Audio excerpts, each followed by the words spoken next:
Assalamualaikum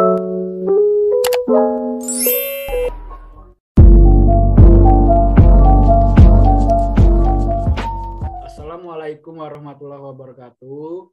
Kami dari kelompok 1. Waalaikumsalam warahmatullahi wabarakatuh. Kami dari kelompok 1 akan menyajikan hasil dari kerja kelompok kami, yaitu di mana judul kami aspek legal etik pelayanan lansia serta mempertahankan kemampuan ATL pada lansia, gangguan personal hygiene. Disusun oleh dari kelompok saya sendiri Yope Mardiansa, ada Aibah Haja Nuraini dan Anareta Seba. Langsung saja yang akan dijelaskan oleh Anareta. Next, moderator.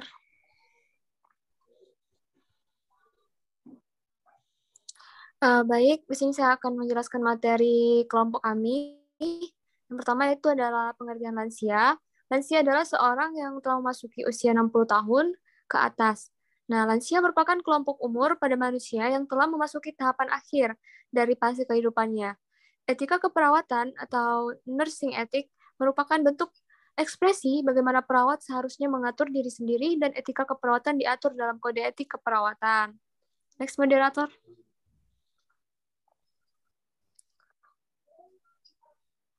Adapun aspek legal etik keperawatan merupakan aspek aturan perawatan dalam memberikan keperawatan sosial sesuai lingkup wewenang dan tanggung jawabnya pada berbagai tatanan pelayanan. Nah, termasuk hak dan kewajibannya yang diatur dalam Undang-Undang Keperawatan. Dapat disimpulkan, aspek legal etik keperawatan gerontik atau lansia adalah suatu aturan yang mendasari perawat dalam melakukan asuhan keperawatan terhadap lansia sesuai lingkungan dan tanggung jawab perawat. Next, moderator.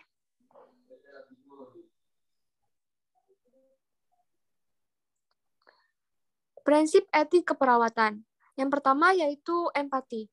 Nah, istilah ini diharapkan upaya pelayanan geriatri harus memandang seseorang lansia yang sakit dengan pengertian, kasih sayang, dan memahami rasa penderitaan yang dialami oleh penderita tersebut. Tindakan empati harus dilaksanakan dengan wajar, tidak berlebihan, sehingga tidak memberi kesan overprotective dan belas kasihan. Yang kedua adalah prinsip non-maleficent dan beneficent. Pelayanan geriatri selalu didasarkan pada keharusan untuk mengerjakan yang baik untuk penderita dan harus menghindari tindakan yang menambah penderitaan bagi penderita. Next.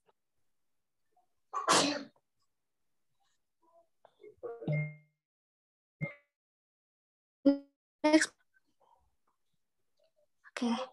Nah, kita lanjut ke cara mempertahankan activity daily living pada lansia. Langkah-langkah mempertahankan activity of daily living pada lansia yang pertama, A. Latihan kepala dan leher, yaitu terdiri dari lihat ke atap, kemudian menunduk sampai dagu ke dada 2 kali.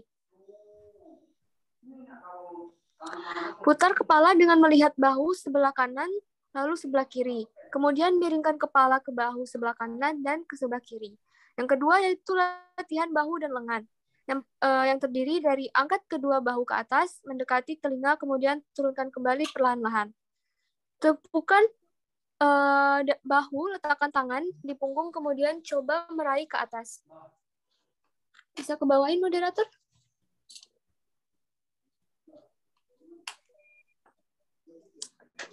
Nah, kemudian tepukan kedua tangan di belakang dan renggangkan kedua bahu. Next, moderator.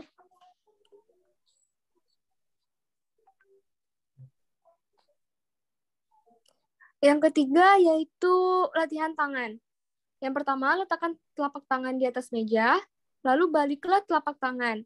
Kemudian, kepalkan tangan sekuatnya, kemudian renggangkan. Yang keempat yaitu latihan punggung. Dimulai dengan tangan di samping, membengkokkan badan ke satu sisi, kemudian ke sisi yang lain. Yang kedua, letakkan tangan di pinggang, dan tekan kedua kaki, putar tubuh dengan melihat bahu. Kemudian, tepukan kedua tangan di belakang dan renggangkan kedua bahu. Next.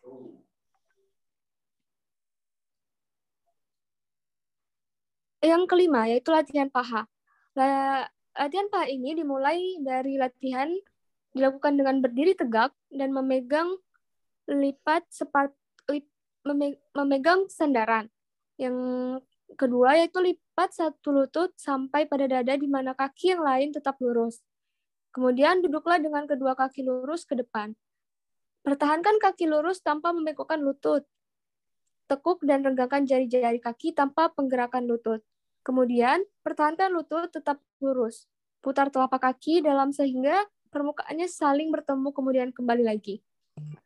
Kemudian, berdiri dengan kaki lurus dan berpegang pada bagian ke belakang kursi, angkat tumit tinggi-tinggi, kemudian putarkan. Next. Yang keenam ada latihan pernafasan. Yang pertama, duduklah di kursi dengan punggung bersandar dan bahu rileks. Letakkan kedua telapak tangan pada tulang rusuk, tarik nafas dalam-dalam, maka terasa dada mengembang. Sekarang, keluarkan nafas perlahan-lahan secepatnya. Terasa tangan akan menutup kembali. Kemudian latihan muka. Kerutkan muka sepatnya, kemudian tarik alis ke atas. Yang kemudian tutup mata kuat-kuat, buka lebar-lebar, kembangkan pipi keluar sebisanya, kemudian hisap ke dalam, tarik bibir belakang sedapatnya, kemudian ciutkan. Next, moderator. Baik, di sini akan dijelaskan kepada rekan saya, dilanjutkan dengan Aiba. Kepada Aiba dipersilakan.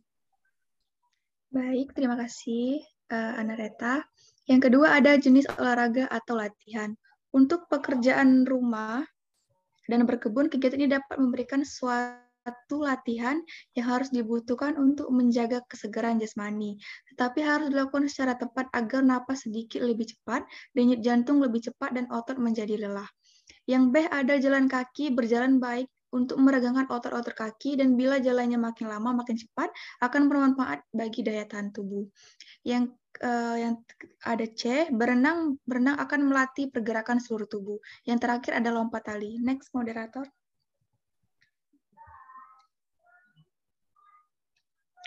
Baik.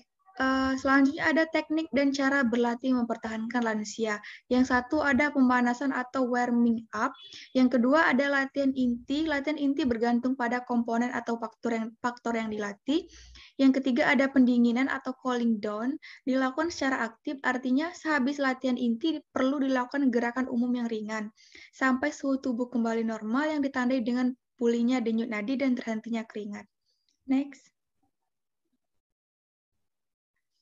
Baik, selanjutnya ada gangguan-gangguan personal hygiene. Pengertian personal hygiene adalah suatu upaya yang dilakukan seorang untuk memelihara kebersihan diri. Personal hygiene yang dapat terganggu apabila individu sedang sakit. Selang itu, fasilitas yang kurang, kurangnya pengetahuan tentang personal hygiene yang tepat, ekonomi yang kurang, dan faktor dan lingkungan sekitar. Next.